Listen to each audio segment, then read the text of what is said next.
Good afternoon, everybody. Welcome back to United vs. Everybody. I am your host, Sean, and we are here to chat about the match as United draw 1-1 at home to Arsenal, or really, we draw 1-1 at home to David Raya. Sorry, it was a little later than I usually will do these match reactions. It's just the way the schedule worked out today. Hopefully, you guys are still interested and ready and pumped to talk about the result. I know it seems weird to talk about being pumped about a draw at home, but again, context is key. So remember that, Roy Keane, Gary Neville. Context is key. It's not, the 99 United, it's worse shit right now considering everything else. So when Roy Keane wants to complain about everything, because Roy Keane could complain about going to heaven, honestly, he would find something to complain about. But we got to keep that in mind. But we are back, another 1-1 draw predicted from me. Another 1-1 draw at the final whistle, just like Sociedad. I'm not going to call myself a Nostradamus, but if you want some lottery numbers, I got you. Who's in the chat? Danny B in the house, man. Good to see you. Hope you had a good weekend. Hope you guys enjoyed it. Hit that like button on the way. Yes, please do. We are going to talk about the match because it was a struggling, injury-hit United against, again, David Raya, which, in what was really to start of what I thought a boring game. But again, it was one of those games where I would have taken the draw ahead of kickoff, right? Because I predicted the 1-1 draw. But as the game went on and we started getting more chances and we just couldn't finish our dinner, my greedy ass wanted 3 points. So it is what it is. We're going to talk about the match. We're going to talk about the players, some of the decisions, because Sky is just finding new lows apparently. But then I want to hear what Amorim had to say about a few key points. So I've got my 3 thoughts as well. But most importantly, as always, I want to know your thoughts. So as Danny B says, like the video, subscribe to the channel if you are new. Check the memberships to learn how you can get more involved. We're going to have a new feature coming up here. I want the members to get involved with that as well if you guys are interested, called Questions from a Boot, where I've got some questions, some rando questions, and folded up on some paper in a football boot, and we'll pull them and we'll just have a fun little chat about them sometime. So keep a lookout for that. When an international break rolls around, keep a lookout for some fun streams as well that I want your guys to get involved in too. We're going to be chilling with Dylan and all that business. Start off with a little bit of news, though, because there's not a whole lot of news going on, but there is a little bit of transfer news. So let's get stuck in.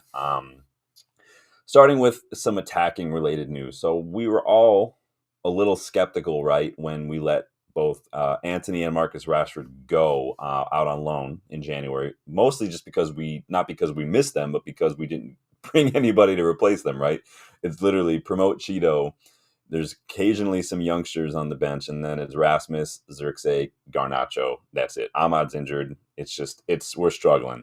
And really you'd think and be like, oh, all these young attackers, they got to know. It's a lot of pressure for those youngsters.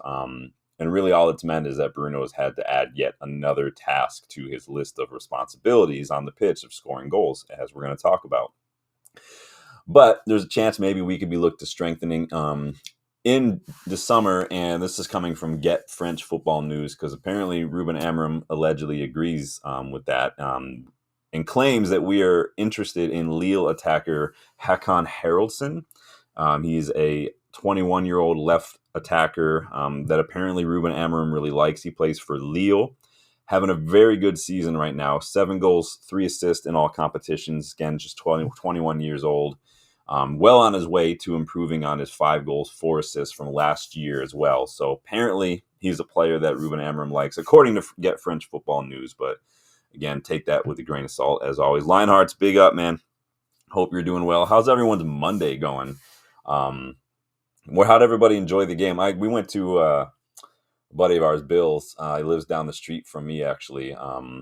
And he generously offers to host a bunch of guys to come watch these games, right? So we all went over there yesterday, and Bill is not a professional chef, but he is about as close as a professional chef as you can get without actually working at a restaurant. So he's always ready to cook food. I roll up, I walk in, and immediately, just from the smells that that hit me in the face when I walked in, I knew it was about to be fire. And lo and behold, I saw what he had, this full taco bar going of just everything: rice, beans, avocados. I love an avocado. And I was just like, let's fucking go.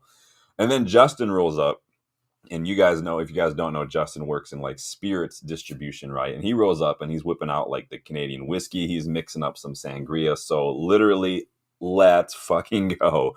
Vamos for that sangria, right? Danny says, if people still can't grasp that 75% of the squad can only play one way, low to mid block transition football, they need their head check. Yes, we know that the footballing IQ on this in this squad is in the mud. It's been that way for years. Again, I've said it many times in the channel. When we get a tactical manager, like when Louis Van Gaal shows up, when Ralph Ragnick shows up, Ten Hag shows up, and Amorim shows up, these players just they struggle. We see it in spells, like with Ten Hag. We saw that high press in spells. We saw some close control in spells, but then sometimes it's just under pressure when things start getting a little crazy. These players too quickly just kind of revert to type, and like the ball will fall to one player, one particular player. We saw it against, I think it was against Chelsea last season.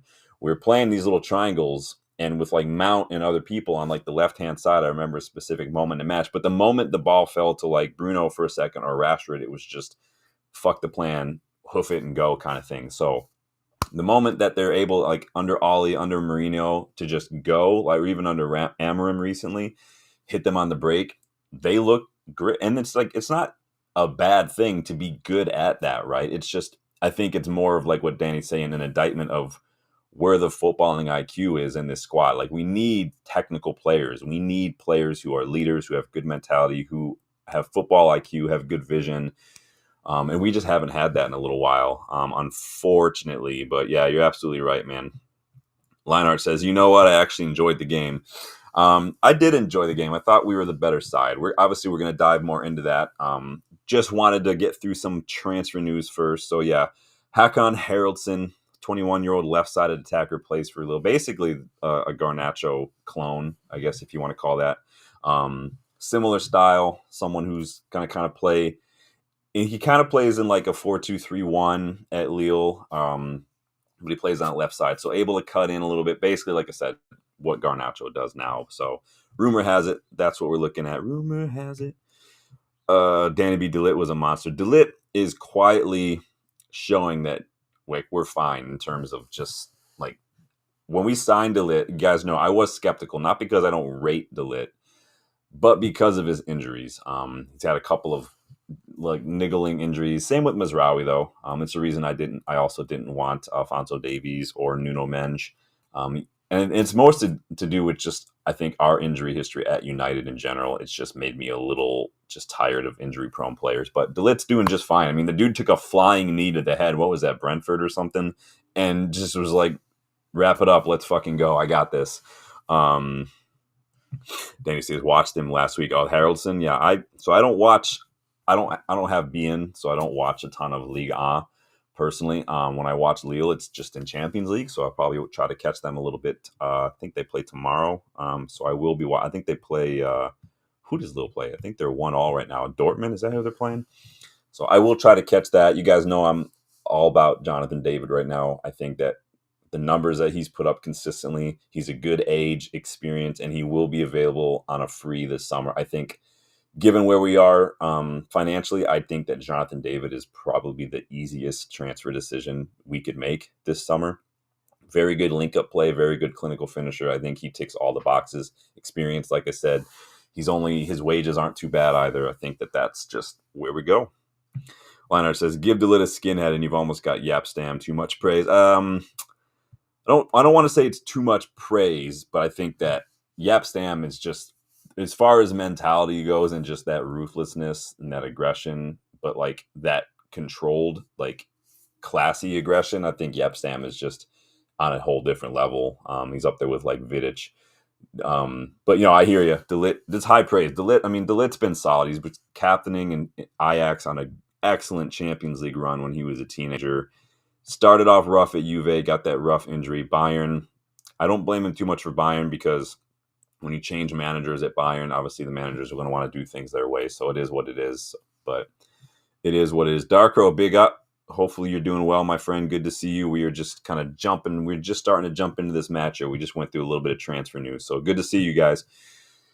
Hit that like button, guys, because we're going to talk a little bit about starting 11. So obviously I went live with a little short before before kickoff when I saw the starting 11. Xerxes starting as the 9, which was going to be interesting, mostly because I think that Xerxes is not a 9, and he looks much better when he gets to play in a little deeper role. Hoyland on the bench, thought that was a big call. For a second there, I was like, and I think Danny put a comment on the short, like maybe we've got an eye on Thursday. Maybe, but I think that I just don't know. I think maybe Cheeto probably should have come on. And if we're going to make those changes, or we probably should have made those changes earlier. There was a lot of space. We had a lot of space to work with, and that's exactly where Hoyland thrives. And I think that we waited a little too long, perhaps, to make those subs, especially Eriksson coming off. I think we probably could have dropped Xerxes deeper earlier and threw on Hoyland. I think we probably could have exploited that space a little bit more. But that doesn't mean I'm not saying Hoyland would have been the difference maker. I'm just saying just given the way the match was going, I thought maybe it took a little too long. And then obviously Garnacho, Eriksson. So Eriksson kind of had a little rough match. Lindelof back in the starting 11 was a big move as well. Obviously Harry Maguire's still out. And then we could be missing Lenny Euro for a while. I have not seen the update on Lenny Euro, so we'll wait and see. But honestly, I thought we were the better side. We made it difficult for Arsenal to break us down, which, like we talked about in the preview, I've compared it a lot to the way Forest played when they've got that draw. Like, that's what you have to do. You have to stay compact. You have to cut off those lines. And really, what did us was just, again, a little bit of ball watching, a little bit of switching off, and then just leaving Declan Rice wide open at the edge of the box. We knew they were going to do a lot of movement. We knew they were going to put numbers in that area, and we just got a little too giddy ball watching, and we just a little brief moment of switching off cost us, because otherwise I thought we were by far the better side. We looked dangerous on that counter, that mid block, and honestly, we were getting all the chances as well. It's just excellent saves from David Raya, and I think that it's a bit of a bummer. Again, like I said, my greedy ass wanted 3 points by the end of that, but it sounds like Ruben Amorim understands that this might be considering right now the best of both worlds in terms of finding a compromise. So this is what he had to say ahead or following the match. Let me put this up for you guys. So he was asked about like the way we're playing and stuff and what he thinks of it. And he says, it's just the low block. It's just the way to give the ball to the opponent. It's just that. But the spirit to follow the plan, to be together, that is a good thing. So he doesn't like not having the ball. It's pretty much the opposite of Mourinho. Mourinho didn't like having the ball because Mourinho believed that if the opponent has the ball, then they're the ones who can make a mistake and lose the ball. Amorim wants the ball. He doesn't like conceding a lot of possession to the opponent, and I get that. The problem is, it's just right now with injuries and stuff, you have to sometimes make a little bit of compromise. It's something that Arteta probably should have figured out beforehand, because Arteta just doesn't want to change anything around. Despite not having Havertz and Gabriel Jesus, you can't just throw Mikel Merino as a 9 and expect just to play like you normally would. It's just not going to work. You're going to have to change things up a little bit, and there's nothing wrong with that. So Amorim had more to say. He said, what I mean is that we have to have more possession of the ball, more control of the ball, to press a little bit high. We press sometimes, especially in the goal kicks, and on the free kicks near Raya's goal. Yeah, and he's right. If you guys noticed, we did press a lot. There were a lot of these triggers where those chances are where we were trying to press. And we kept, to our credit, we were doing that late into the game. Literally within the last 10 minutes, we were still pressing in those situations. So I like what I saw. And it's exactly like what Amorim is saying. Sometimes it's not, and he said this recently too, it's not necessarily just about position in a formation or in a starting 11. Like, don't look too much at the graphic, like this is where we're playing. It's more about what players do in certain situations from a mentality standpoint, from a behavioral standpoint. It doesn't really matter as much where they're lined up on the starting 11 in the graphic ahead of kickoff. And Amorim continues, said, we press quite well, but in the future I want to play a different football, to spend more time attacking with the ball in the final third than defending in the low block. That is all. So Amorim's just not a fan of that. And I get it. I don't think a lot of us are a fan necessarily of the Mourinho football. I think a lot of us probably do like seeing counterattacks. I think that it's exciting, right? It gets you out of the seat. You love it. It's fast paced. I think that's what we fell in love with as United fans for a long time. But I think that you're going to see a lot of that getting away. Like, we'll watch Madrid and some people like will say like, I just shoot it. I'm like, they're 40 yards out. Like, we're used to seeing that when growing up, when we're young, back in like 2005, 2008. Football is just not like that anymore. There is more data that goes into it. There is a little bit more looking at the numbers game involved. And so you will see probably a little more boring play every now and then, but statistically, percentage wise, the things that are done now are supposed to yield results. Like I tell the story all the time when Roberto Mancini came to Man City and they trying to figure out why they weren't scoring from corners.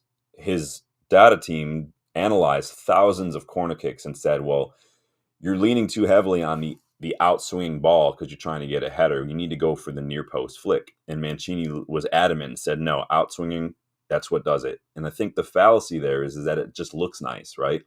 We love an outswinging ball on a corner that someone just launches themselves into the air like a Sergio Ramos or a Cristiano Ronaldo and just heads that thing home. We love it. But percentage-wise, statistically, the near post in-swinger will yield more goals. Mancini switched over. A lot more percentage of their corner kick goals came from the in-swinger. So it works both ways. But you guys know what I mean. I won't bore you too much with that. Let me get back in the chat here and see what everyone's saying. Yoicks. Gotta catch up. Darkrow says, weren't those great tackles on Rasmus by Rice and Gabriel? Gabriel, yes. Rice, the Rice situation, I'm going to blame a little bit more on Hoyland, and I'm not going to go in. We'll talk more about that, but Hoyland's confidence is completely shot right now. Like, he took about 800 touches when he just had to hit that first time. So, but yeah, the Gabriel one was perfect. So you're absolutely right there. Darko says, isn't it a rule in the game that the player who impressed most in his last game should start the next game? I don't know if it's a rule. Trying who you're thinking about there. Are you referring to anyone in specific? Sometimes there's a lot that goes into that, Darko. Sometimes it's about the opposition on the day. If you're playing an opposition, for instance, who sits in a low block, 2 banks of 4 or something, makes it really hard, limits the space. You probably are not going to want like a fast winger, for instance, like a Rashford, for instance, because it's just not going to have space to work with. So sometimes it's just not the best match. Sometimes in that situation, you would sacrifice a Rashford for someone like a Sancho or something, for instance. Things like that. Sometimes it's the coaches, they can't help but think to another game and try to plan ahead and try to keep players fresh. Sometimes you do play a little bit of the head game with some players and you bench them because for an individual player that might push them and put a fire under their ass to get them angry and get them pumped for when they do play. Fergie used to do that with Gary Neville all the time. So it just depends. Every manager is different, but I know what you're saying there. Danny says, Rasmus needed to hit that shot first time. His confidence is in the mud. Yeah, his confidence is shot. And and what doesn't help is just all the hate that he's getting from fans. Like, imagine a fan base that just supports its players. Like, you can not rate him, but like, do you need to let him know like 24/7? Like, just at the least, you should want your players to do well. So how is any of this helping? I don't get that, but you're absolutely right. Darko says a full-time on the bench would have motivated Rasmus for Thursday. And that's hard. It's hard to find that balance between motivating them, resting them, saving them, but also not letting them get a little too rusty or whatever. One match might not have made a difference. I know we probably all wanted to see Cheeto come on and score a goal, right? I did think though that this game was a game for Rasmus, just the way that everything was going. We had a lot of space to work with, and I think he got a couple of good chances. If he had maybe 10, 15 minutes more, who knows if we could have gotten his legs. So big up, Rob. Good to see you, my friend. Hope everything is going well on a Monday here. Darko said, the players are giving away the ball because they aren't ready to keep the ball for too long. Arsenal are now criticized for keeping the ball too long and playing sideways. Yeah, that's what we had to do. It was on them to kind of break us down. We've seen that they've failed to break people down.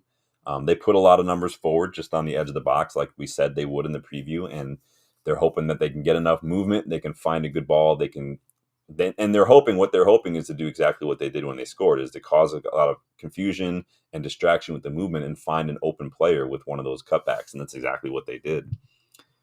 Rob says, Amorim has worked hard getting the defensive side right better. It hasn't been easy having to chop and change all the time. Better on corners. Yeah, we're doing better. We're still, our record on conceding in corners is still shit. I think it's still the worst in the league, but I don't think, when was the last time we conceded I don't remember now when we conceded from a corner, but it's just, all you have to do in the corner is just, it's a mentality thing. You just tell yourself that ball's not getting in here. I'm going to go attack it. Fuck whoever's in my way, right? Box, big up, man. Good to see you, my friend. Hope you are doing well. Thanks for stopping by today. Box says Garnacho probably has everything but a goal at the moment. He's making good runs, constant threat, just the finish lacking. Yeah, his decision making and his finishing are still struggle, but that's like all a squad wide thing right now. Like Bruno has been the only one scoring, and it's just been literally direct free kicks the last 2 games because we're getting chances. We're just Xerxes is not a great finisher, although his heel flick was silky. Hoyland is shot right now for confidence. Garnacho's in that ebb and flow of just inconsistency when you're young and stuff. And again, Hoyland's young too, and we don't have anybody else. We can't rely on Cheeto. So Darko says, was not using Cheeto at all against Arsenal a mistake by Amorim, as he might have scored a goal. It's easy to look back now, I think, and maybe wonder and play the what if game. I see every side. Like we can all like the exciting fan in us, the romantic in us is like, oh, wouldn't that have been great? We would have loved to see him score against his old club because that would have been awesome. But at the same time, think about what would have happened had he missed a chance. Like if he had missed a chance like Hoyland missed, he would have gotten absolute pelters from Arsenal all over the place. The fans, and honestly, like I wonder what United fans would start saying. We already saw United fans slagging off Kobbie Mainoo last season when he had like a couple quiet games. Like imagine what some of the fan base that's been going in on Hoyland. Like if everybody was going to go in on Hoyland for that missed chance, imagine what they might have done to Cheeto already as a 17-year-old. I'm not saying it would have been right to do that. I'm just saying imagine what the fan base would have done. And this is a big problem, I think. The fan base is just too loud, too ragey, too just quick to just go in on players when they've got like a bad match or when they miss a chance. Like it's a little ridiculous. But I see both sides of it, Darkrow. I do. Danny says it's horrible how they throw him under the bus regardless of his form. He's just a kid. Should never have had this responsibility too soon. Yeah, I totally agree. I mean, this could easily kill a young player's career. Like it just could. Like what Rasmus needs from the fans, from Amorim, from his staff, from his teammates, from everybody is just support. I'm not saying like everyone just get out the tissues and just come and like tuck him in and read him a story. I'm just saying like pump him up, man. Give him support. Like and yeah, like Rasmus, you could do better. Like hopefully you're putting in the extra time and training. Consider getting a personal private coach like Cheeto did with the RH Elite Coaching, like to work on some of these things. Work on the stuff you're not good at, like so you can become a little bit more well-rounded. Box says Mizraoui had a couple chances last few games at the back post. Dude, Mizraoui, that chance he had yesterday, like Rob says, who was it? I think that was Dallo that put that ball in, Rob. That's why Raya was just on it yesterday, and you can't fault them for that. I mean, it was Raya FC yesterday, man. It was freaking insane. Darko says, Sean, footballing decisions aren't based on fan reactions. Did I say that they were? I don't think I said that they were. But if you think for 1 second that a human being doesn't, because we know the footballers read social media. We know that they watch stuff online on YouTube and stuff. So if you think for 1 second that a human being isn't mentally, emotionally impacted by things that people say about them and stuff to their face.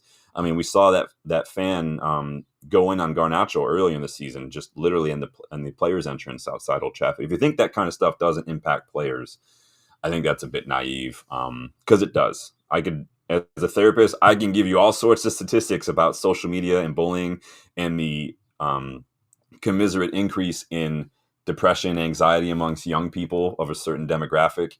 It's all the information's there. So, but I don't think fans will influence football decisions unless it's like, the protests and whatnot. But Rob says thinking adapting Garnacho was seen as a project by Amorim. Well, he didn't really have a choice with money and with the limited options. It was either figure out how to get it to work with Garnacho or that's it. We lose another attacker. So, Rob says Arsenal should have kept Ramsdale. Well, maybe Arsenal should have hired a couple more pickpockets. The whole Ramsdale David Raya thing was just an absolute farce. That was to me an instance of Arteta just trying to trying to copy Pep in the whole like tactical overthinking things kind of thing. Oh, we'll get two keepers and like just you don't need that. That's ridiculous, man. Darko, I think you've mentioned money before, man, and I can tell you right now firsthand that having money it's not just like it doesn't just prevent you from having real human struggles that are emotional and mental. There's so much. You're saying that if I'm rich and like a friend of mine dies or something, or if I'm depressed, then I should just be fine because I have money. That's just not the way it works. It's cool if you have money, and it probably gives you access to resources to get help, but it doesn't mean you just never struggle. You never get depressed. You never get self doubt. You never feel insecure, um, kind of thing. It's we're human beings. It doesn't matter how much money you have or not. I mean, it just is what it is. But says when a player is earning over 50K a week, only his performance should bother him. Now, there's a lot of stuff that's going to bother you, man. That's just life, dude. Box says, I liked Heaven's cameo yesterday, but I feel fans are going overboard with how good he was. It's setting them up to fail in the long run, in my opinion, because as soon as they go off form, fans turn on them. Yeah, I think both sides of it, right? The positive, I think fans do tend to get overhyped, and then I think on the other side they do go to the other extreme too quickly. But again, that's what fans do. We are a bit knee jerk. We are a bit fickle. I try not to be. I try to be objective, and I know that probably makes me boring because it probably seems like I sit on the fence a lot. I'm not, but this is how I am in life too. I don't go too quickly or too hard with something. I do tend to give things a little bit of time, no matter what that is. And so if that makes me boring, and that makes me boring. But I think that sometimes we learn from, you learn from experience. If you've gone too quickly, you've done too many knee jerk things in the past, you learn from that, hopefully. Um, I say that is intelligence, right? Learning from experience, like learning how to, and then wisdom is learning from other people's mistakes. That makes sense. Rob says fans flip flop from week to week in this social media age. Yeah, we live in I call it a bumper sticker kind of world where bumper stickers, it's just your message and it's out there and there's no opportunity for like a back and forth. And that's what this is. You put it out there. You're not leaving anything open for any sort of conversation. This is my message. This is what I think. You have to deal with it. And that's it. That's boom. That's how we work. That's how we operate. But I totally agree, man. It's the social media stuff is not helpful. Box says, heard some fans say Heaven looks better by Euro. Talk about knee jerk.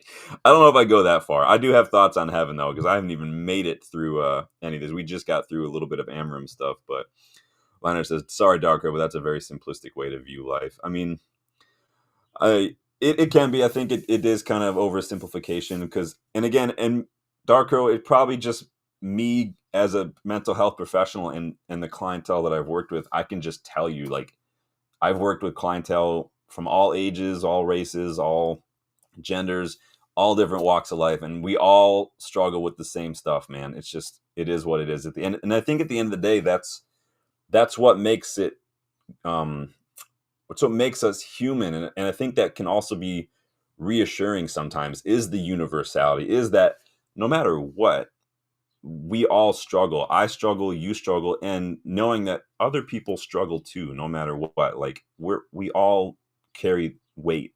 It doesn't all look the same. It doesn't always feel the same, but we all carry weight. And I think that that's important. I think that whether you're rich or not, knowing that there's other people out there who do struggle sometimes, and even if you think like, oh man, that guy's rich, he's good looking, he's got this, that, and the other thing, but he's still struggling. Wow, like I think that can sometimes help for some people. It's a pillar of group therapy, this universality concept. Darko says, Sean, after reading Box comment, I wonder why should fans' reactions decide the game time of players? Was it different when social media wasn't there back then? I don't think fan reactions do determine that, honestly. I've never felt that fan stuff on social media has influenced decisions made by managers and stuff. The closest I've seen to fan opinion influencing things has been obviously the Super League protest, getting that game called off and costing us a lot of money in training ground sponsor, but also I think the Greenwood situation is probably the other situation I can think of where fans did kind of influence that. I wouldn't say that because fans wanted this or that's influence. So if I said something like that, then let me know. But I don't think I said it because I don't think that. But if it came across that way, my bad. Rob says, I was on forums back in 2003. Look at you, man. 5 Live. But in recent years, mainstream media has jumped on the bandwagon as their media dies slowly. Yeah. I saw someone talking about that earlier today as well, that like, and this is, I think, why the media like Talk Sport, like Sky, when you get guys like Warnock and Simon Jordan, Egmont. I think that's why they're now getting more and more like, I don't want to say clickbaity, but just like that whole, like that persona that kind of, we're just going to say anything we want, no matter how out there it is. I think they're starting to realize that they're kind of boring, and it's starting to all sound the same, and it all sounds very just careful and things. So they've gone, like, in my opinion, the wrong direction, where they just say stuff for no, like Stephen Warnock. I don't know who gave this guy a microphone. Like, it doesn't make sense. Some of the shit that he talks is just completely out there. And so I think they're trying to catch up, like you're saying. I think that fan channels do offer a bit, and this is why I like fan channels, is because it's opinion. And that's what it is. It's not, I'm sitting here saying this not because I think I'm right or wrong. I think this is my opinion, but I care more about your guys' opinions. And I don't want an echo chamber. I don't want a bumper sticker like Scott, you get on Sky or something, where this is what we're saying. And because we're saying it, where there's no opportunity for someone to talk back. So therefore, that's it. They're just allowed to say stuff. And whether it's total nonsense or not, everyone just goes with it. And this is why I don't listen or watch a lot of it. Like, I'm glad I don't get Sky, because I would just freaking rip my head off if I had to watch that shit. So on the whole low block thing, so obviously we said Amorim doesn't really enjoy that. It is what it is. He did add, though, that Amorim, he said he felt fans were a bit frustrated with United because they were defending and they were kind of slow when they're building out from the back, especially in that first half. I do agree, I was getting a little frustrated in that first half. It's just how slow. You guys know I don't like how slow we do sometimes. The players look like they're just not quite sure what to do sometimes. Dallo especially looks just a little deer in headlights sometimes in these 1v1 situations. Whether he's attacking or defending, Dallo just like doesn't look like he's fully in it. It does get frustrating. I think the passage of play that I see most often that frustrates me the most is when like an opponent will go for a shot or something, or a set piece, and Onana gets the ball, and then the ball's on the floor, and he's like trying to play out. He's trying to find a defender and stuff. And then it goes to a wing back or a midfielder, and then eventually it comes back to Onana, and all he does is just hoof it to nobody. And I'm like, you sat there for like 15 seconds wasting all this time, letting the opposition get back into shape, when if you were just going to hoof it, why didn't you just hoof it when you had the ball before the opposition got back in numbers? We could have had another attacking opportunity. That probably does my head in sometimes even more than when he palms it back into the danger zone, which he did yesterday and almost cost us a goal. But freaking annoying. Rob says, didn't realize Neil is his dad, but can understand there he got his mouth from. Yeah, I don't like Neil. Yeah. Danny says, it's a lot easier to program and brainwash people nowadays. And this is the thing. I was just talking to Justin on the phone about this. What does my head in most of all is, and even with big fan channels sometimes, because I'm not big, so I don't really think my opinion matters. But like the fact that these pundits, these media outlets don't realize the influence that they have and the responsibility that comes with that, because people will literally just believe what you say, even if it's bollocks. Like and I'm not trying to insult the fan base, but it's just the way people can be influenced, because not everyone has the time and, quite frankly, like the interest to go a little deeper with football, to read stats, to watch more matches, to read books and do an analysis or whatever. And it is what it is. That's not a diss. It's just the facts. But the people who don't do all that will look to Sky, will look to Warnock, will look to these pundits will look to ESPN FC, fucking hell, for their information, and they'll just believe it, because it's easier to watch ESPN FC for an hour on ESPN every day than it is to spend the time like what I do. And I'm not even saying I know much. I am still nowhere near like smarty when it comes to that, but it's a big responsibility. And if you're just saying shit that you could, like Stephen Warnock could go on the air and say, well, 2 + 2 is chair. And people will just be like, oh, okay, I'm going to write that down. Awesome. I'm going to bring that up later on at the pub. And this is how it works. And people will just buy it and they'll believe it.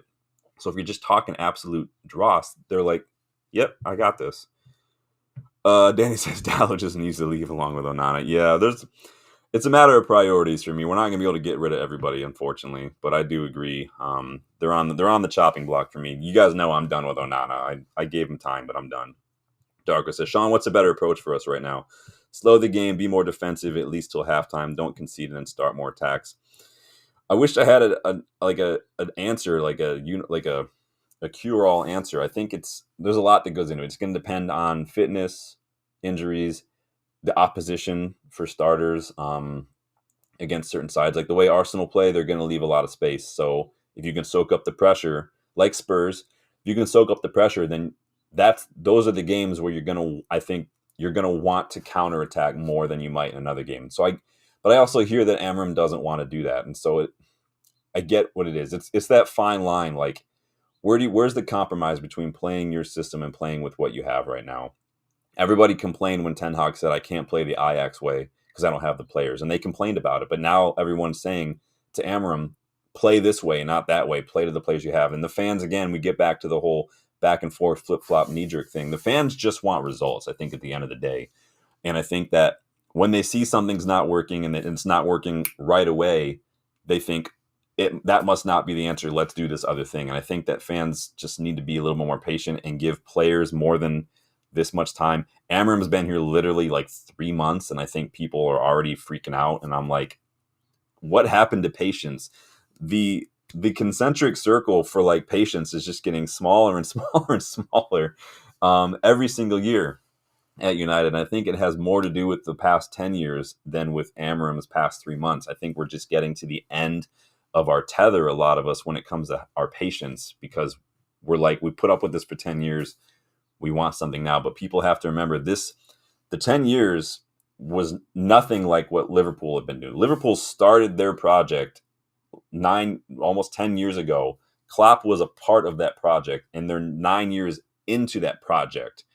This is the first time we've started a project. We have not done any sort of proper rebuilds at all in the last decade, almost 12 years now since Fergie left. This is the first time. So where we are now is where Liverpool were almost 10 years ago, where Arsenal were like 6 years ago, where City were like almost like more than a decade ago, almost. Like, we're just now starting it. And that's on the Glazers more than anybody.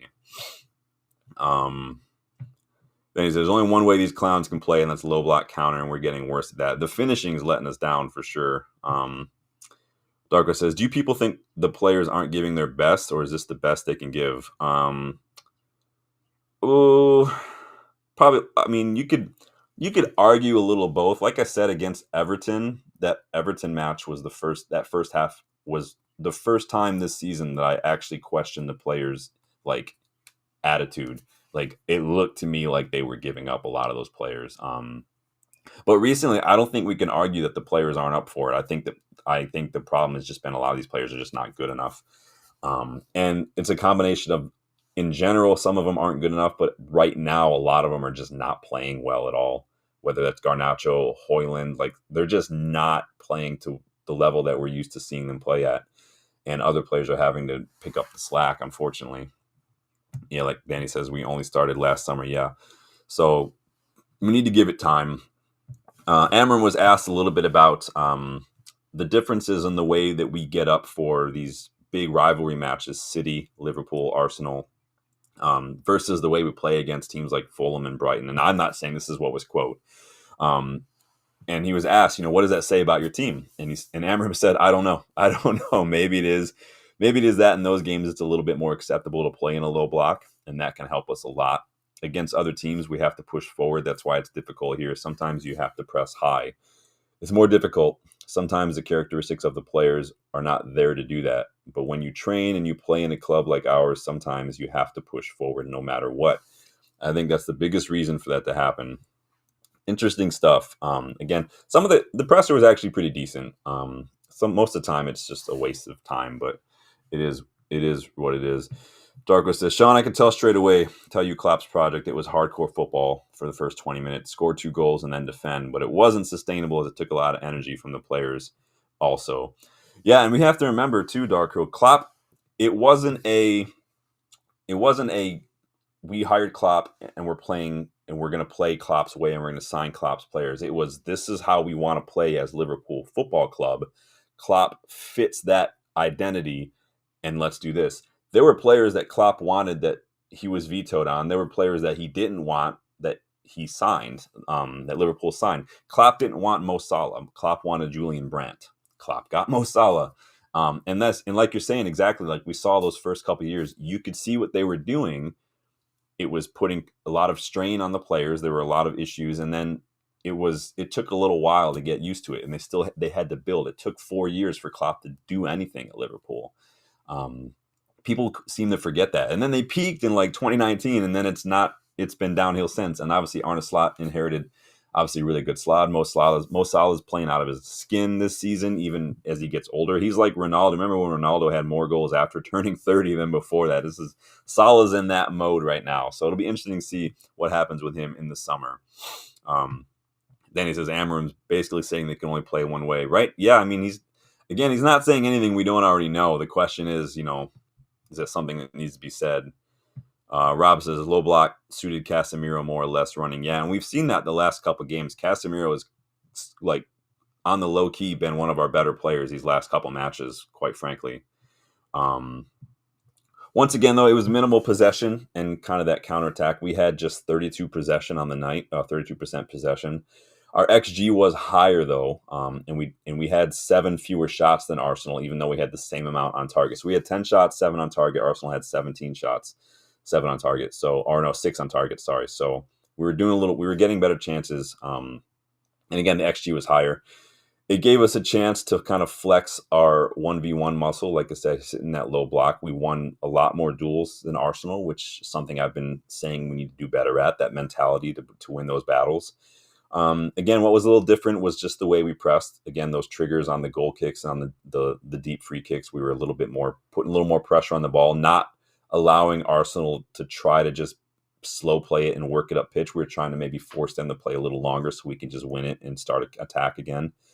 And quite frankly, the setup was doing its job, to be fair. If not for that one little moment of ball watching that saw Declan Rice in acres of space to put it in off the far post, we might have come away with 3 points, maybe some better finishing too. So let's see what you guys are saying here. Rob says, I think that's why Xerxes started. He's more likely than Højlund to hold up the ball. I've not been too convinced of Xerxes' ability to hold up the ball. I think it's not that he can't do it, I guess is the better way of putting it. It's that I don't see him do it consistently enough. One game, he just doesn't look like he's ever done it before. And the next game, he's like beautiful. I don't understand. But I don't like Xerxes in the 9, though. But that's just is what it is. Then he says, if Collier subs on 5 minutes earlier, we don't concede that goal.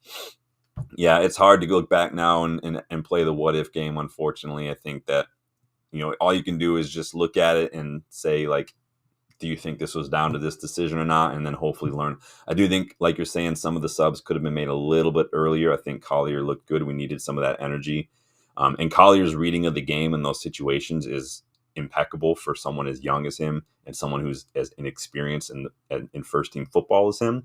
We've seen him make goal line clearances. He just knows where the danger is coming from, Collier. And it's such a valuable, like, that's worth its weight in gold, that characteristic as a player, especially as a young player, because that will only get better. If he's already that good now, a couple more years of first team football, he's gonna look like Declan Rice looked at West Ham. It's gonna be amazing. Rob says, yeah, I like Collier's energy. Felt sorry for the kid when Erik ten Hag started him at left back. At least he got some minutes, right?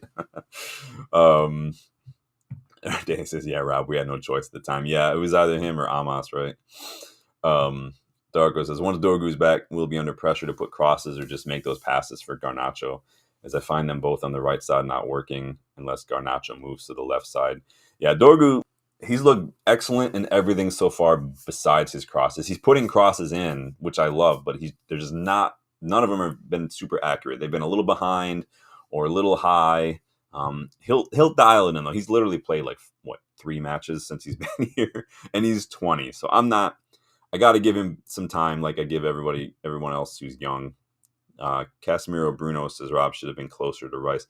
Yeah, and that's what I said. It was a little bit of that ball watching. Arsenal, they're really good at causing problems with a lot of that movement, like we said they were going to do. And there's just that moment of that. All it takes is that one little moment of switching off, that one little moment of focus, that one little moment of ball watching, and that's just what it is. That's how fine the margins are at this level, and it is what it is. We can take solace that we did look the better side, though, I think. Darko says, I totally blame the golden Maz on his fasting. He allowed Timber to dribble him. How can you allow a defender to get past? Sometimes you just get beat in the moment. It is what it is. I don't think anybody's just gone a whole career without being dribbled past. It was one moment on the night, and other than that, Mazraoui looked very good. I'm not going to blame the fasting, though. The guy's been doing this for how many years? I mean, and he's still one of the most. He's probably been one of our second best. You could argue our second best signing post Fergie, honestly, so far, and he's only been here like half a year. So I'm not going to go too hard on the fasting, though, man. Rob says Dutch coach hasn't been very complimentary about Xerxes and De Ligt, neither picked for the Dutch squad. Well, we know that Koeman's kind of a D-bag. I guarantee you Van Dijk pretty much runs that team. Van Dijk has got to be one of the most cowardly leaders I've ever seen in my life.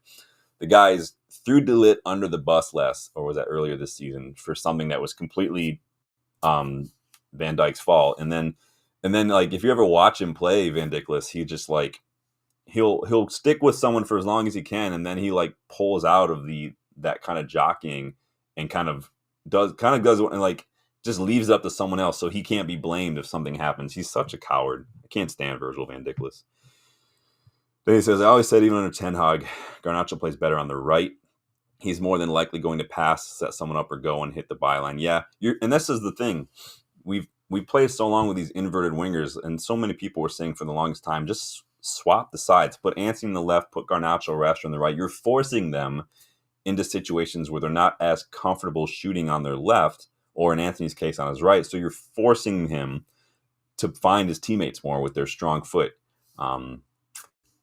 We've all been saying it. We'll see. Garnacho did look a little better. His finishing is still garbage, though.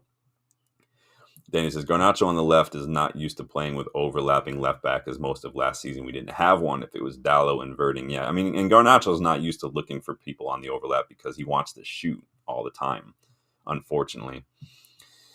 Garnacho should mold his game like Giggs, not Ronaldo. It suits his style. He should mold his attitude a little more like Giggs.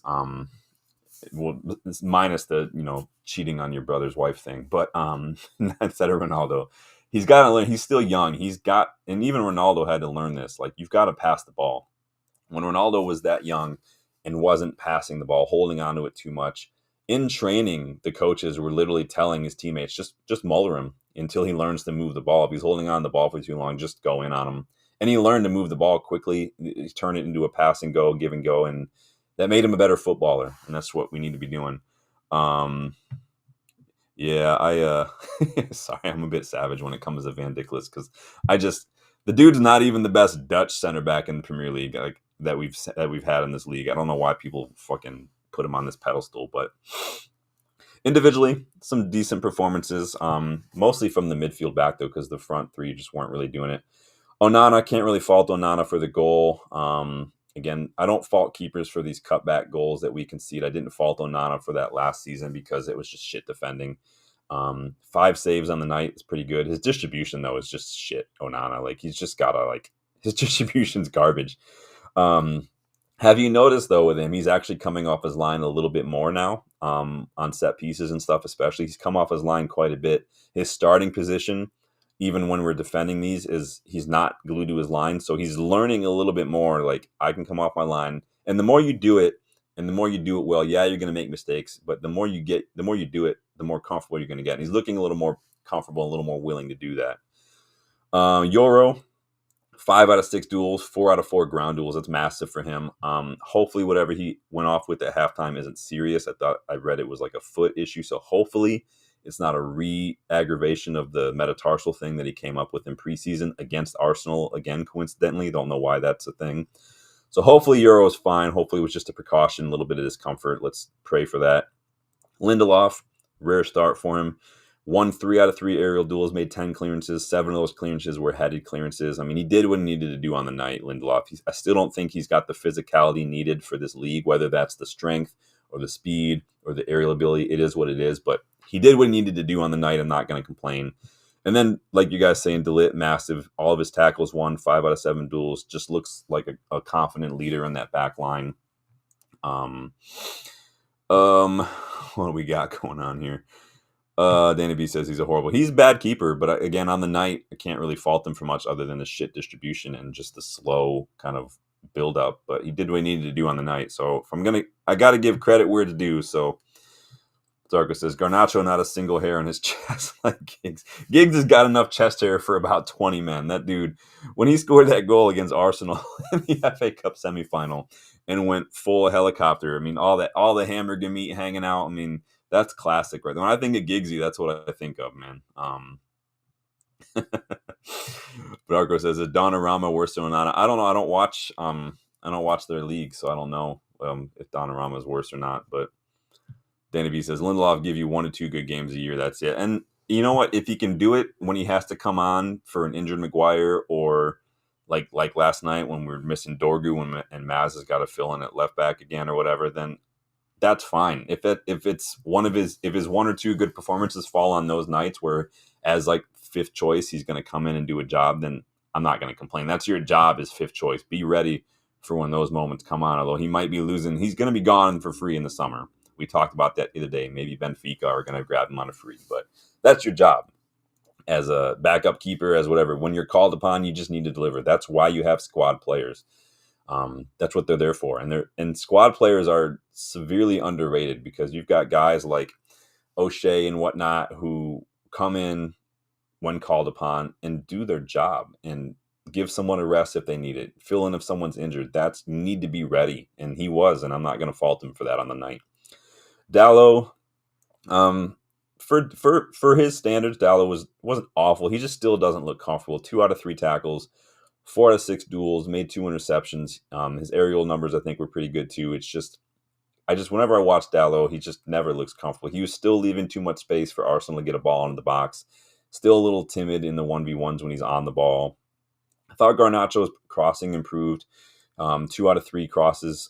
He won 7 out of 10 ground duels as well. So he's showing a little bit of fight, a little bit of willingness to get stuck in, Garnacho. So better performance from him. His shooting just is so bad right now. And he's got to rediscover that.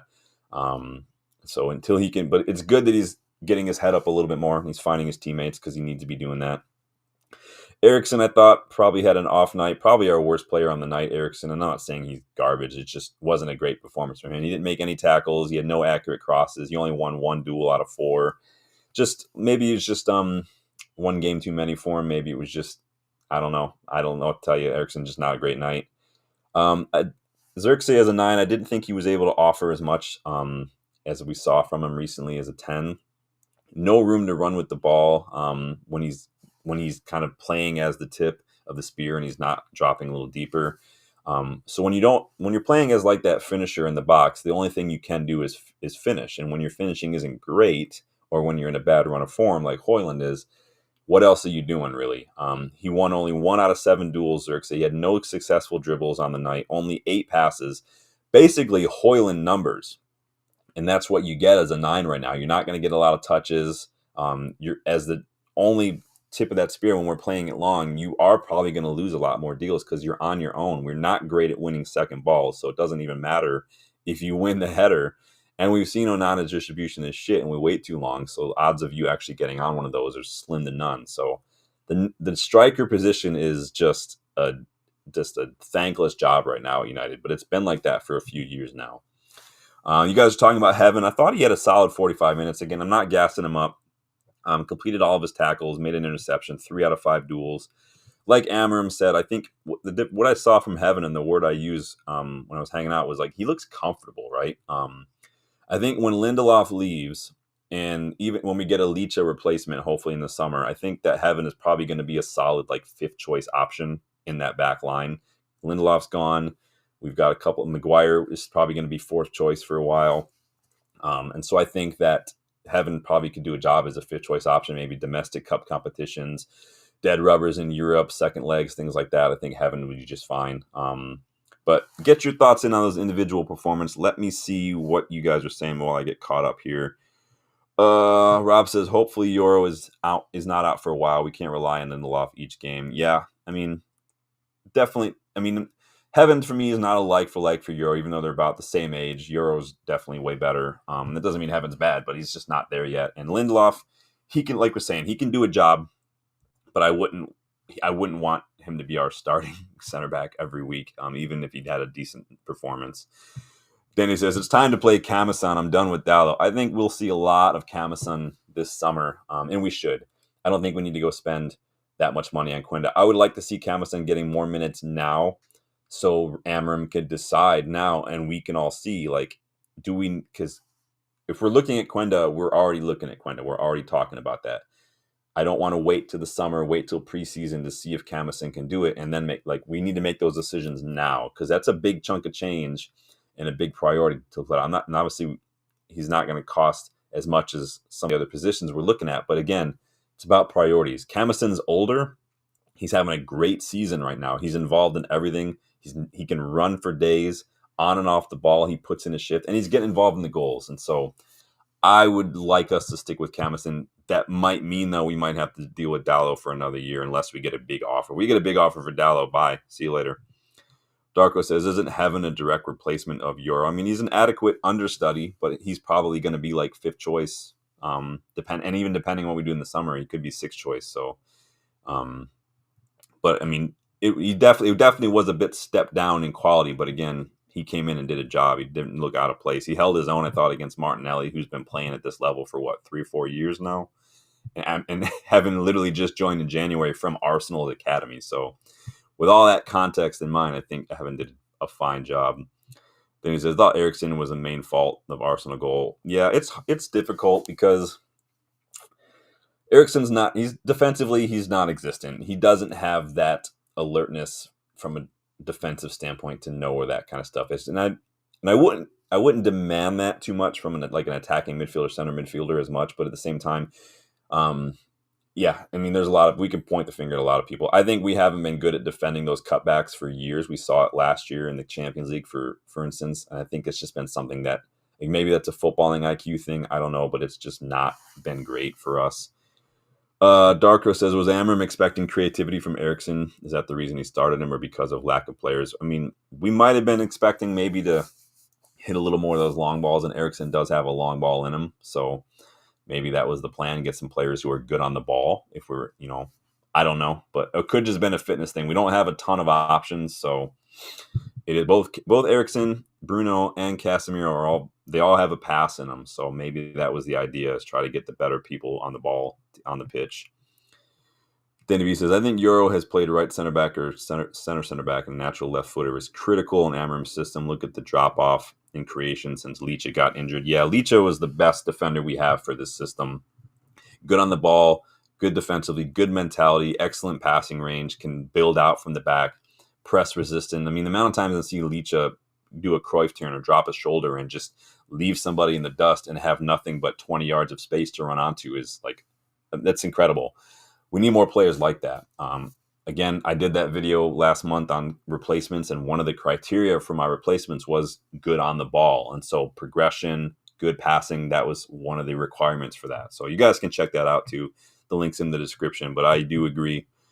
Rob says, always like Calvin Bassey. Would he be fairly cheap? I mean, probably not now. I mean, wasn't he at Ajax for a bit? I don't remember. The one that I would love right now, but it's going to be just out of the question, would be Murillo from Forest. I've always liked him. I just never really mentioned him because he would cost a ton of money, but he's so good. Danny B says, Camison, one of my favorite U players. Yeah, Camison he and Biancheri have got to be up there right now for someone, they need to be in consideration for maybe the latter stages of this current season or preseason for sure. So we got to see what they're about. Ibrahimov up there too. These guys all need to get minutes. Then he says, just going to say another cutback. Yeah, these cutbacks, I blame. Yeah, it's ball watching switched off. It's just it is what it is. We suck at defending those. We've conceded those time and time again. Lionheart says, has anyone read the Sir Jim Ratcliffe interview that just dropped on BBC Sports website? I have not. I will go check that out afterwards, but thank you for the tip. We'll probably do a video on that once I go read that. Moving on, I'm going to talk about my thoughts. So get your thoughts in. Please hit that like button if you haven't yet, you guys. Subscribe if you are new. Let me start with my first thoughts. Kind of a bit of repeating myself from the last game, but I think if it's relevant, it's relevant, right? We're too reliant on Bruno. As always, it was down to a moment of magic from Bruno, who scored literally another goal directly from a free kick. To be honest, though, I thought Raya's starting position was very, very poor on that free kick. He pretty much left the entire left half of that goal face wide open. So Raya didn't help himself. But again, the technique on the free kick was impeccable, just as always. But apparently, apparently the wall was the reason Arsenal lost that game. But again, it's Bruno that carries all the responsibility. 7 goals, 7 assists, and all in the league right now, which is the most in our squad right now. Third season running for Bruno that he's got 25 goal involvements. He hasn't had fewer than 20 goal involvements since arriving at the club, and that's including his first season where we bought him in January. He still came in and put in 20 goal involvements. And the quality in the squad is floored because we got one player who's responsible for doing anything. Ahmad was helping out as well, but he's injured. I thought Bruno's long balls improved on the night, but what you see from Bruno, especially in this pivot, it's either defensively he's good and his balls are not great, or his long balls are good and defensively he's not. So tonight it was the long balls are improving, but the duels last night were the worst that they've been since he's been playing in that pivot. So again, it's never, and that's just, I don't fault him for that because it is what it is, but you can't get both from any given player on a given night. And last night it just happened to be Bruno's passing was better. And that was the way we were playing. It's his job last night. So what are we saying here? Then he says, I wanted us to sign Maria before Forrest got him. Great signing. He's still so young. He's basically just a like for like with Licha. Probably not as good on the ball, but mentality, left foot, that he's got that dog in him. I mean, I like his attitude. Danny was pissed. Danny's a little like me when we're scouting players, especially players that we think will be really good, hidden gems, and then we don't sign them and they go off to other clubs and do really well. Like there's always a little personal part of us that gets a little. We get so offended by that. I get offended by that when that doesn't happen. Rob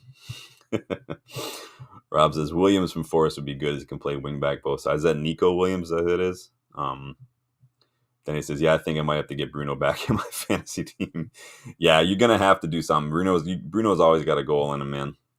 Or an assist, at least. Then he says he's better in the area than Licha. I mean, Licha's aerial duels aren't bad, but it's good to have someone who's pretty good in the air. If you add that to your bow, it's pretty good.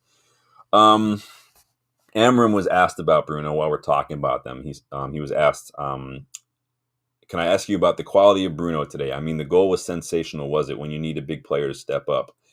And Amorim said this, I think he steps up all the time. Sometimes, let me take this off, sorry. Sometimes I forget that this is on the screen. He says, I think he steps up all the time. Sometimes he can show some frustration in some moments that can hurt him more than anybody. And I understand that. It's that frustration. He wants to win. But again, he's always so available, always there to play in different positions. And when we need sometimes a goal, a free kick, an assist, he's always there. So I think he's a very good example. He does make some mistakes. That's normal. But he's a very good example for the other players. And I put this out on the channel's Twitter the other day, like with a photo of Bruno, and just said, we don't have defenders who can play out from the back right now, so Bruno has to drop deep to do that. We don't have midfielders who can pick a pass, so Bruno's got to do that. We don't have attackers who can create, so Bruno's got to do that. And right now we don't have attackers who can score, so Bruno's got to do that. Bruno's pretty much got to do every job on the pitch right now. And even then, he's just like, well, no one wants to score when I'm setting you up, so I'm just going to fucking do it from a free kick. Why not? Like, and it's just where we at. The level, the quality on this squad is on the floor, and we're relying a whole lot on Bruno. Like, and he's 30, and I'm not freaking out like he's gonna be dead, but he plays every match. It's a lot of miles, and he's our only. If he gets injured, he's probably not going to be here for more than another few years tops. Who do you replace him with? Who else is stepping up? Because if no one is stepping up now, and what are we going to do when he leaves, when he's not here anymore? And that's a problem, but I'm not going to complain that he's doing it because he's doing it, but I'm complaining the fact that no one else, if he's not doing it, no one else is. And it's, again, the second match running now where I've had to make a point about that because it's right there for everyone to see, but it's freaking annoying. Moving on, as we've talked about this a couple times now, final ball is hurting us. So I predicted a 1-1 draw again ahead of kickoff, and I would have taken one, but this was another match, like I said earlier, where I found myself demanding 3 points with the chances we creating. It was a combination, though, of poor passes or poor touches, and then also, to give Arsenal credit, just excellent defending from Gabriel and excellent goalkeeping on the day from David Raya. But combination of the two, everything just lined up perfectly for us just to not put away these chances. Xerxes had that back heel saved. Højlund had a chance to put one away, but again, one too many touches. Tried to keep the ball on his right instead of letting that ball go onto his left, and having to either get a shot off or force Declan Rice to put a foul in. And that's a confidence issue there. He had the other chance a few moments later, but again, Gabriel's tackle was perfect. Couldn't take nothing away from that. But Hoyland, his confidence is in the mud right now, and it's you feel for him like we've already talked about. But again, those little opportunities, we had that superb link up between Dallo and Mazraoui again on that counterattack too. Where else in the world you could have that play 9 times out of 10, and 9 times out of 10 you're probably going to get a goal. It's just David Raya popped up with the save again. We were creating those chances. It was just a combination of just a little bit off finishing and just excellent keeping. And then Bruno had that chance late on too, but it put his shot directly at David Raya. So again, it's not just the poor finishing though; it's the decision making, the passes, the movement, all etc. All in that final phase. It's all got to improve because it's just all not lining up right now. So whether that's training, whether that's confidence, whether that's just better players that improves the final ball, it's anyone's guess what the answer is there. But either way, the fact remains that the lack of quality in that final ball is definitely keeping us limited. We're not scoring a whole lot of goals, and there's a lot of different parts at play there. But the vast majority of our XG last night was from open play, and our goal was from a direct free kick. So that should tell you a lot about where the finishing is right now. We're getting good opportunities. We're just not finishing our dinner, and it's getting on my nerves, quite frankly. Let me move on to the next point here. Next point's a little bit random, but why not? The curious case of Casemiro. I don't know what Ruben Amorim has said to Casemiro in recent weeks, but the guy has been playing out of his skin. I've said it before, and I'll say it again. Rest means rust for Casemiro. He's just one of those players. And I know some people will say if he's playing too much, he's going to get rusty. I've always maintained that it's the exact opposite with Casemiro. The longer he's out, the more rusty he looks. He needs to play. He needs to get rhythm. He needs to prevent the rust from collecting with too much rest in between matches. He won a whopping 12 duels out of 16 last night, which is the most duels in the match. He had the most tackles in the match. He completed 15 of 18 of those passes, made 2 blocks, 2 clearances. According to Statman Dave, those tackles were the most tackles he's won in the Premier League in a match, and it's the second most tackles he's ever won in a single match, Casemiro. So quietly a defensive monster last night. In our preview, I remember we even thought maybe he might come on as a sub after he's been playing so many minutes. But again, I've told you, I think Casemiro is better when he's playing. Again, rest means rust for some players, and I think Casemiro is one of those players. Like Sociedad, though, when we played, I think this was a lot of case, and like one of you guys said earlier, he didn't have to do a whole lot of running, which I think just suits him right now, especially where he's at in his career. Much less running to do, sitting a little deeper, allowed to just make tackles, win the ball, and find a teammate. And that's exactly what he did. That's exactly what he did at Madrid. We've been asking him to do a little too much since he arrived, and he's just never been his game, chasing things down. Similar to how like holding the ball up has never been Hoyland's game, and he's like 3 years into his first team career. So play to the player's strengths, and you're going to see more out of them. So whether you'd keep Casemiro or not, I think we can all agree that we want to see this Casemiro for the rest of the season, right? It's only good for us for him to be playing that way. Danny B says, yeah, low block suits him and rest. I mean, I don't have a problem resting him, but I think that we've seen like when he's picked up suspensions, when he's picked up injury, he takes a little bit of time to get back up. But when he's playing a lot, like we've seen in recent weeks, he's looking very, very good. And it gives you time to dial in the passing and stuff and get used. You come on cold. It frustrates me to no end when I see players come off the bench and their very first action is to put in a corner or something. I'm like, that's just a quick way to pull the groin. Like you gotta warm up. You gotta dial in those things before you put that on them. Then he says, we said on here last week, he'd be fine 60, 70 minutes once a week, give you solid performance. Yeah, and maybe it's a case, again, Collier probably could have come on a little sooner. I think Amorim is one of those coaches, though, that when in a match, if things working, I don't think he's going to be too quick to change it, especially if the players like aren't asking to be subbed off or don't look like they're getting too knackered. But again, it's anyone's guess if Collier could have helped that goal not go in, but it is what it is. Little frustrated with Sky. I don't get Sky, but I saw a lot of clips after it Like, why were they measuring the distance in the studio for the wall? Did you guys see all that shit? Stephen Warnock got here with his vest looking like he's cosplaying as Doug Funny, trying to walk 11.2 meters. Like, that's the difference for Arsenal. Yeah, like, okay. I mean, how desperate can you get to avoid giving any credit to United whatsoever, who were by far the better side on the night? That might be the first time in my entire life that I've ever seen that happen, where the free kick distance has ever been measured, ever. Literally more coverage for that moment in the match than the penalty we should have had last season when Gabriel like tackled Hoyland in the box and it was just not even looked at. You can't hide it. Just at least try to hide it, please, because you just look just like an absolute bell end. Stephen Warnock does my head in. Who put that guy on camera, man? That's fucking sackable.